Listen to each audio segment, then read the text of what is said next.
Van començar a vindre els avions, el Quim del Bernet, que era un altre del grup de les joventuts, doncs va dir a la mare, que era una matinada, li va dir a la mare: Maria, aneu cap al refugi. La mare tenia una bossa preparada, però com que hi havia la meva cosina, que era petita, la germana del meu cosí aquest, que està casat amb la Palmira, la va embolicar amb una flaçada i jo havia estat malalta d'unes angines i em deia: Maria, corre, corre cap al refugi.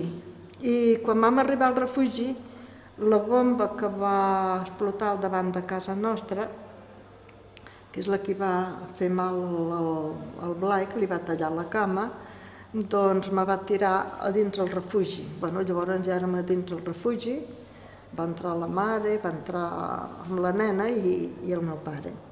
I després ja d'allí ja no vaig anar cap a casa jo.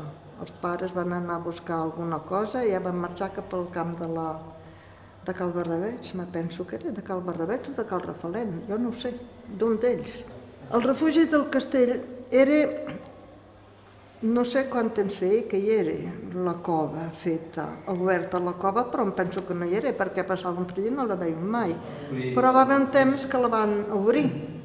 Llavors nosaltres, que érem crios, això tots els del castell, anàvem cap dintre, hi havia una roca molt gran al mig, hi havia diverses boques, i vam anar a una que anava cap dins, després hi havia un lloc que s'estrenyia molt, i per poder passar vam haver de fer amb uns ferros, així com un rec.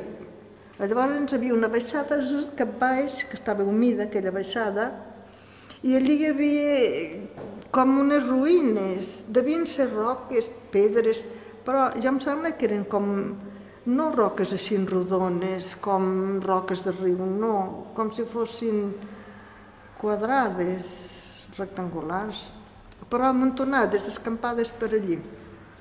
Era una sala molt gran. Després se van fer unes boques, però el lloc era el que estava més, perquè allí ja era una sala gran, ja podíem jugar de la manera que volguéssim, a cuc, a el que fos. D'allí, més endavant, ja era massa difícil, i estava humit, i jo no recordo haver anat, no sé si algun altre va anar. Van fer un refugi, van dir que quan això de la guerra, van dir que farien el refugi allí, i la gent anava, hi havia gent que anaven i s'hi quedaven a dormir. Llavors ja nosaltres ja no hi podíem jugar tant, però la gent anava allí i ja no puc dir res més, fins que va ser això del bombardeig.